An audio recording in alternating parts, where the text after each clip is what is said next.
Welcome. My name is Jim Shaw. I'm the publisher of the Colonial Times magazine in Lexington and a board member here at LexMedia.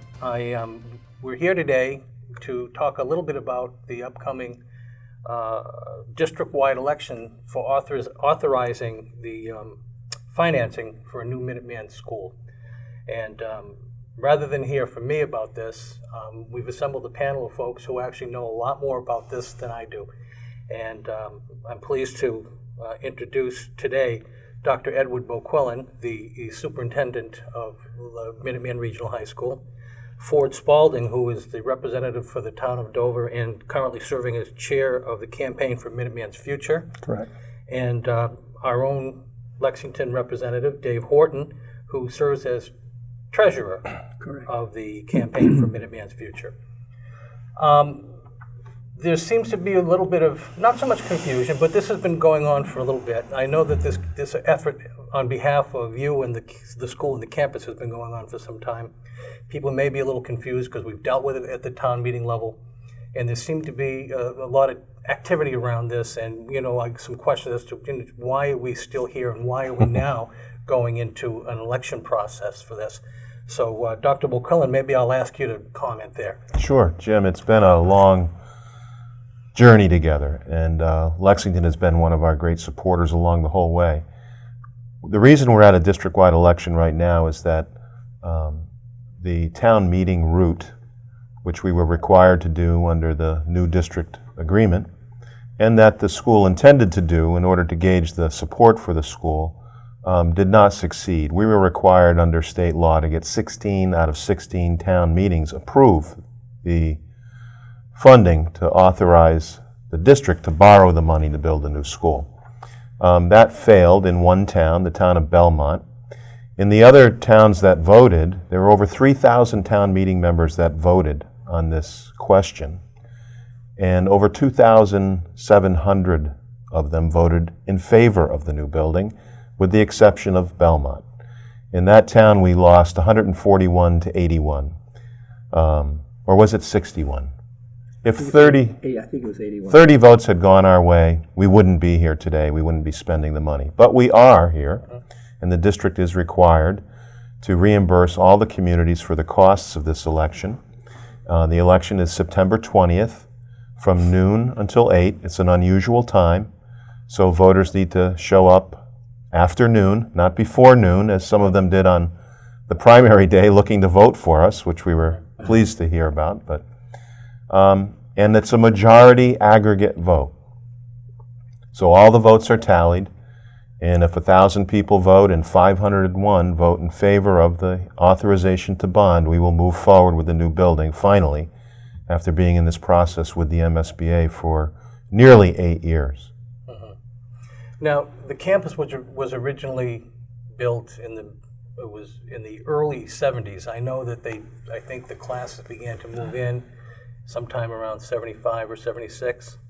The building was designed in the late 60s, early 70s. It opened in 72, and the first graduating class, I believe, was 75 or 6? 78.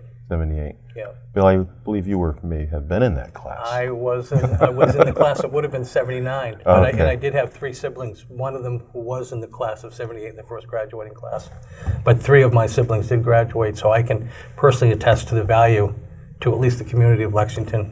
But, I believe that it's the kind of thing that, having seen it up close, this school, the curriculum, everything about it has served this community so well for decades. So, and that's what the project is all about, is how we're going to serve the learning needs for the next 50 to 60 years. Because the building was designed during a time when vocational education was something very different than it is now. If I can interject, the building that has been designed is built around an education program. And it's an education program that was approved by the school committee. The Department of Education, I believe, has approved it and looked at it. And the Msba School Building Authority has also looked at it. And we cannot use our existing structure to meet that curriculum. And Ed, tell us a little bit about the curriculum. Yeah, it's very exciting. It's since we've been in the process so long, one of the advantages of that has been that we've been able to work with our staff and our students and our business partners to design an educational program plan that I believe is really innovative, flexible, moving forward. We have 2 academies. We're going to an academy model, which is, for Minuteman, is simply defined as a group of committed educators working together to serve the needs of individual learners. And in our 2 academies, we have academic teachers embedded in those academies. So academics will be taught through the lens of the occupational curriculum that's in place. We have 16 programs with 21 career pathways available to students. Even though the school is smaller, we're still having a robust, diverse set of vocational technical offerings. And that's the uniqueness of Minuteman. You know, our heart and soul is teaching the trades, which is what people think of when they think of a vocational school: carpentry, electrical, plumbing, automotive. But we also are uniquely positioned in this region and have been designed to serve the life sciences, the biotechnology companies, engineering, robotics. And our school is very uniquely positioned and prepared to continue that mission as we go forward. You have partnerships in the community, like with Shire and other companies, where you actually take some of your kids, and some of them kids go on to higher education, some go school to work, but these partnerships that you have, internship opportunities directly with companies like Shire. Absolutely. And you know, if you look at the companies, when they were working on a project, let's say they're working on a robot, it's collaboration between different departments. So in our case, if our kids are working to make a robot, which they do because we have a robotics course, they can also work with a carpentry class that might have a component in it, and they're going to work with their math teachers because they might have a math component in it. And that's the exciting thing. We can't do that in our building, which is, it's all over the place. You know, when I go through it, you can get lost, and it has 3 different floors and all this. This is going to be like a company. It is a place to go through, because it was built to serve a different purpose, and you guys have adapted over the years and made good use of what you've had. Mm-hmm. Time has come to update. I mean, I've been watching as a publisher. I see a lot of the flow of information. I see STEM programs that are coming through there, the young women, women in STEM, and other things that are going on. The summer camp programs that are based on STEM. And STEM, for girls. Yeah, for girls. And I think it's an amazing thing. I was there last year when the governor was there. Oh, yeah. A couple of years ago, and then last year when the treasurer was there. Mm-hmm. Secretary of Labor has come constantly. I mean, this has been a model school and a go-to place for our leaders in the Commonwealth to come and really learn about what's going on in vocational education. And you know, when the governor was there last year, Deval Patrick was there, and I was there, and I was standing next to this young lady, and she was a senior from Arlington. And he comes up to her and says, "Well, what are you working on?" She explains it, and what are your interests? She said, "I want to find a cure for Alzheimer's." And I thought, oh, this is interesting. What are you majoring in? It was biotechnology. She was working on that. And he said, well, what are you going to do when you're through Minuteman? He said, I'm planning to go to college, and I already have a free ride at UMass, and that's probably where I'll go, but I'm waiting to hear from Stanford. And he sits back like, vocational school, and you're thinking about that? Right. Well, I have kept in touch with her, and she's going to be a junior next year at UMass, and that's her curriculum path. 64 or 65% of our kids go to school. That's what we're preparing kids for. We need to have a building that is going to support that. For both areas, you might say. Yeah. We're not giving up or disregarding the mission for the career path and the purely so-called vocational. That's very important to the school as well. And you've been part of this discussion a long time, David. You've been on the school board there for a number of years now. Yes, this is my ninth year. Ninth year on the board, 3rd term. That's a long time to serve. And I don't mean that I just mean that you've been around a long time. You've seen the changes. You've seen the growth of the campus, the fact that the curriculum is outgrowing the facility. Mm-hmm. And you also have the ear of the community as the Minuteman representative from Lexington. So you talk about it, you see the need for a curriculum like this. So why don't you talk a little bit about that? Because, when you go to town meeting and you get a vote of 152-0 on something like this, that doesn't happen by accident. Something good is happening. Mm-hmm. Well, I was speaking at Board of Selectmen last night, and last week I spoke to the school committee, both of which have endorsed the project unanimously. And the Board of Selectmen last night added the word enthusiastically, we would support the project. and Lexington assuming its portion of the debt. If you look at the appropriation committee in our town and the report that they wrote for the town meeting, special town meeting last spring, and the capital expenditures committee, they just write.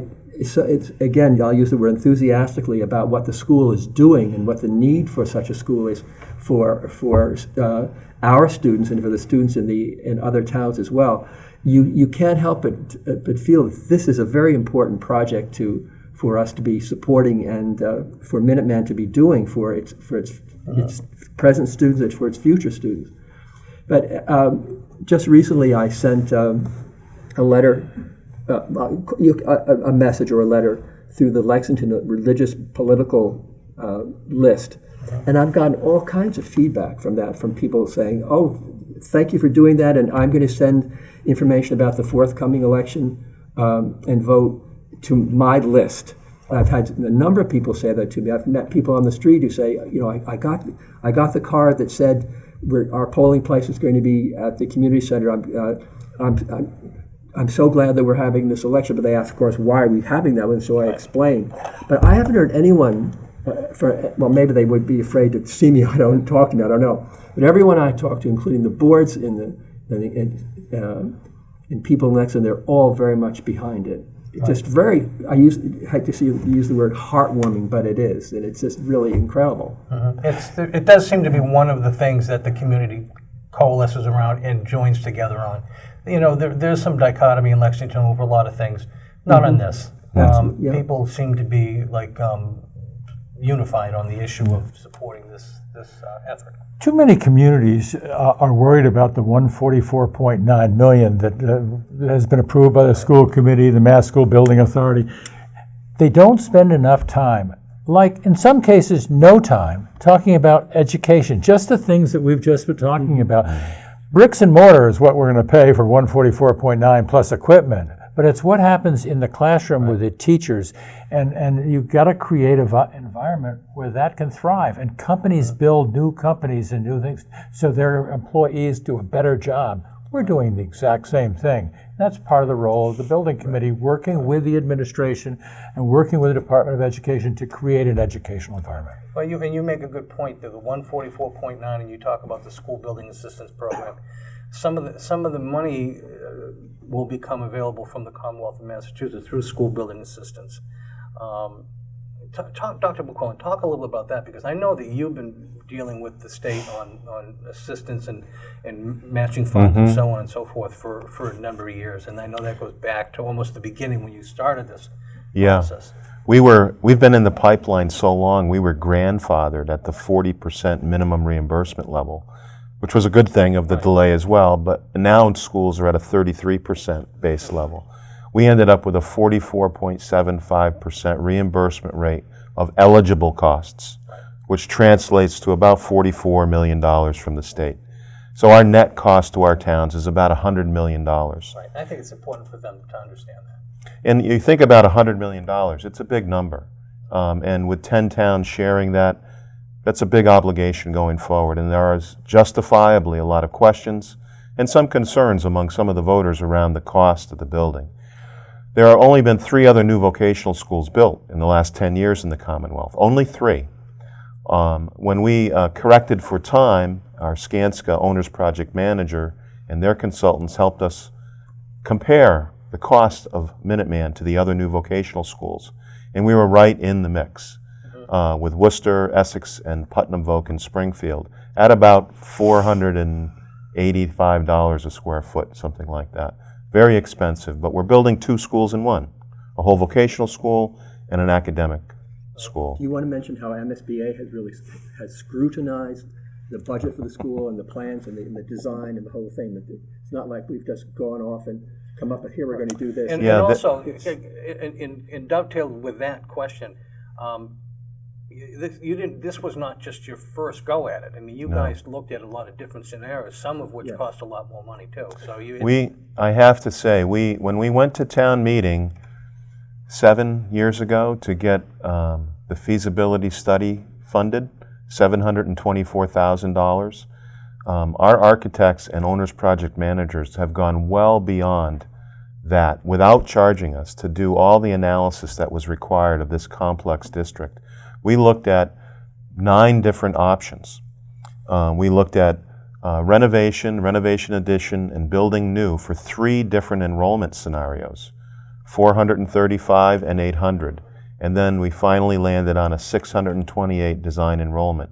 Which was a compromise. That was my point. You compromised in terms of, doesn't everybody want the biggest and best and brightest, shiniest facility?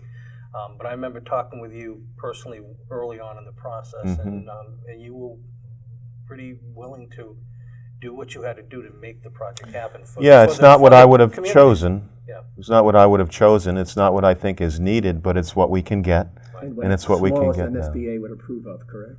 MSBA won't fund a school less than 600 pupils. Any smaller, right. Non-member communities. Okay, and I think it's important because I think there's a bit of disinformation out there about what their obligation is in terms of those communities sending students, even though they're not one of the 10 member communities. Can you talk a little bit about that? That's been in a process of listening, which we did the first few years of what the concerns were. The concern was in all 16 towns that we're building a school that's going to house half of the students are going to be from outside the district. At that point in time, there was no mechanism for the district to charge a capital fee above and beyond base tuition, which is set by the Department of Education, not by us to begin with. We worked very hard with stakeholders in the district, as well as legislators, people in the Department of Education, other superintendents in non-member towns, to get into regulation the requirement that non-member communities pay a capital fee equal to the average of the members. So we eliminated the entire question of non-members' non-participation in a large capital project. An unbelievable, fabulous achievement. Not an easy feat. Not easy, as you know, and it's been under-celebrated. In some communities it's been ignored, and in other communities it's been disputed. We're waiting patiently for the Department of Ed to release their formula for doing it. Hopefully they'll release it this week before the election, which would calm a lot of fears that people have in their mistrust of government, whatever it might be categorized as. But I can tell you, I was at meetings with the department, with other stakeholders out of district and in district, with attorneys. This fee will be implemented, and it will be implemented by Minuteman. Jim, let me, and I think that's important, but let me go one more step, is if we get a no vote on the 20th, we're out of the MSBA pipeline. Will we be able to get back in at some point in the future? Maybe, but we won't get in for a long time because the MSBA... We won't get in for 40%. And we won't get in for 40%, we'll get in for 33%. So, renovation will be our next look at. We as a committee, I'm chair of the building committee, looked at that and we used professionals to do that. And it's our best estimate, without doing a total analysis, it's going to cost us at least $100 million to renovate the school. Right. Remember, it's going to cost us $100 million to do new. It's going to cost us at least $100 million. And that's an unknown, frankly. I mean, when you say $100 million at least, because there are so many things when you're dealing with old work and other things, and when you're talking about mitigating things that may have been there, materials that have been there a long time, sometimes the costs are unknown, and that's what helps drive the costs up. With new, we're going to build it in 2.5 years from the time we start construction. It's going to be for 144.9 because that's a not to exceed number, so we know where we are. With a renovation, we think it's 100,000, but there's no 100 million. There's no cap on that, right. And it's going to take at least 1 to 10 years to do it, closer to 5, and we're going to find out their code violations. And when you have a code violation and you build a building and put money into it that meets a certain percentage, you then have to update it quickly. Which we found out with the trades hall a couple of years ago. We spent $500,000 to do that. So that's the unknown. So a no vote to the communities in the district, which will be the current 9 communities that we will have at that time, it's guaranteed that's what it's going to cost them to do that. it's a no-brainer. Right. And what do you have when you're done? Right. You have an up-to-code building that was designed by well-intended but misinformed folks about what vocational ed was going to be 50 years later. You'll have a museum. Right. You know, think about spending the same amount of money on building a new school, and in 2020, when the students walk into a well-lit, healthy, vibrant environment with committed educators, environmentally sound, low impact, using a lot of green energy technologies in the building itself. It's just a different world, and it's going to serve us for 50 years going forward. And just to end on that subject, renovation means that you're going to be building around the kids. Around the New, the way we're being able to do it, we're going to be able, instead of building the building in Lexington where the current building is, we're going to be building it in Lincoln. So we're not going to disturb these kids. And it's where the football field is and all And that. that's Minuteman property. So if you were building a house and you owned a piece of land, you owned your house, I think you'd build new for the same amount of money. No, I couldn't agree more. I mean, if you were to renovate an old building, it already starts to become obsolete before you even complete the process. And here, like you say, I mean, I was there when that building opened. I was among the first classes to come in. I can say I did not graduate from Minuteman, but my brothers did. And I saw it when it was new, and it was exciting at the time, and it met the needs at the time. You're talking 40 years ago. And wouldn't we The have world to is go through- we didn't have cellular phones. We didn't have internet. When you think about You didn't have computers. they didn't have computers, the advances in technology, and then frankly, the advances in curriculum, the changes in curriculum. Right. The needs of the workforce. Yeah, the needs of the workforce, the partnerships you've Workforce developed with needs. other, like Middlesex Community College and other institutions of higher learning. I want to just get to you before, because we're going to draw to a close in just a few minutes. But again, as a Lexington rep, I mean, you've seen this. You know, I'm sure you interact with the Lexington School Committee. There is an appetite for this kind of an education, for this curriculum. Is there not? Very definitely, very definitely. If there was not, I don't think the Lexington School Committee would support what we want to do. Also, when it comes time to bring information to 8th graders in Lexington, to let them know about Minuteman, the Minuteman Middle School, the Lexington Middle School principals and the central office, the superintendent's office and administration, they're very welcoming to Lexington staff, Minuteman staff to come to the Lexington schools. What I said to the school committee when I met with them was, I see the Lexington High School and Minuteman High School complementing one another.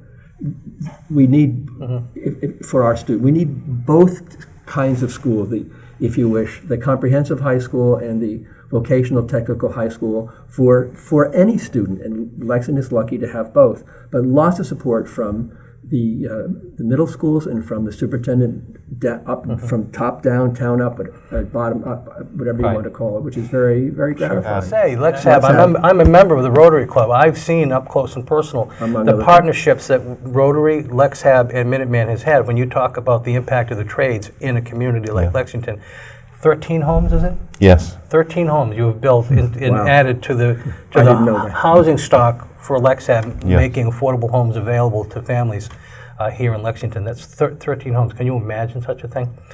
We've got about 5 minutes, and so I thought maybe here in the last 5 minutes we could talk a little bit about the campaign. You know, I want to keep re-emphasizing that the special district-wide. I keep calling it an election. We do too. We go back from it's a referendum If election. a walk's like a dog and barks like a dog, it's a dog, right? That's right. You know. Get out and vote. But the point, that's the thing, you get out and vote. Tuesday, September 20th, noon to 8 in Lexington, at the community center at 39 Merritt Road. I think most people know where it is, but we have one central voting location for that day, and it's important that people do not go to their normal voting polls. They come to the community center. People want information on more information about the initiative. They can go to Minuteman.org and look at your handsome face, which is up there, and actually a kind of a rendering of the building. Yes. And they can click on that and get more information. right on the homepage. But I know that we talked a little bit. You're actually going to run a little bit of it's not I would say a formal campaign, but you're going to be getting the word out there. So what are the kinds of things you guys are going to be doing? Well, in Lexington, we sent out approximately 4,200 postcards to residents, a target mailing. I've written, as I say, to the on the Lex poll list. Minuteman newspaper has run some articles about us. Your newspaper did a marvelous, because it reaches every Lexington household. It was just perfect. Well, we had a spectacular writer. Well, I guess so. Thank you for putting that together for us. Also, the town is doing what it's allowed to do. In other words, putting information out in front of the town offices. There'll be a banner across the street which saying "Vote today," and I'm going to be putting signs at all the regular polling places saying essentially "Not here, go to the community center." Okay. And I'll let secretaries or administrators in the regular polling places, if anyone knocks on the door a little confused, say "No, community center." Right. But it's also people from other people who are working with us. They're saying, "Give us some signs. We're putting lawn signs out there." I'm going to hit you today, as you know, and I have one. I had to mow the lawn at my house and trim bushes so it could be seen. But I did that yesterday. The things you do for the things you love. Absolutely, but things like that. But as I said to the Board of Selectmen last night, I'm not the most political animal in town, but it's been so gratifying to see the range of people, if you want, who are supporting Minuteman and want to do something and are doing, like writing to their list, sending messages to their list. Jay Kaufman just wrote a letter to his list, which must I saw it. cover, I don't know what, hundreds, thousands, I don't know which, and hopefully it'll be in the Minuteman. So those are the kinds of things all the towns are doing. He hit it. All the towns are doing exactly that. We have 200 signs out around the community. We have Jay Kaufman, representative, wrote to his constituents. Denise Garlick in my area, Representative Denise Garlick has written to hers. We hope to have another senator writing to ours. So they're stepping up. But everything Dave talked about is happening in Needham, it's happening in Dover, it's happening in Lancaster, Stowe, Arlington, and on and on. And what is so rewarding is people are really getting behind what we're doing. I even got a call before I got here today from a surgeon at the Brigham, and he was sitting there he's from Dover and another person from Dover and a doctor from Belma, and they were probably sitting in their surgical gowns asking me questions about what we were doing.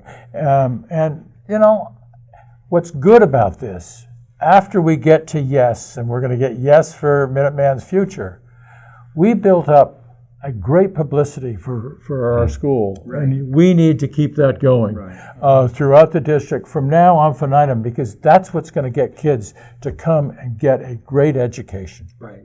Well, I want to thank you, three gentlemen, for being with me. David Horton, Ford Spalding, Dr. Edward Bouquillon. I think we've had a pretty good discussion here today about why people need to go and do this on September 20th. And I want to remind people in Lexington and throughout the district that this special election is taking place again on Tuesday, September 20th, from noon to 8 p.m. district-wide. Check if you have questions about where you're polling, because I understand only 2 of the communities involved are actually where you can go to your normal voting polls. So it's important they can get this information on where to vote. I am assuming on the Minuteman website? On the Minuteman website or their town website. Or go to their town website, town clerk's office. We also have a Facebook presence, vote yes for Minuteman. Just go to your Facebook and you'll find it. Vote yes for Minuteman on Facebook. I'm going to go do that myself. Again, in Lexington, it's at the community center. What's most important is that people get out and vote. So again, thank you all for being here, and thanks to LexMedia for hosting this Thanks for the opportunity. Very much appreciate it.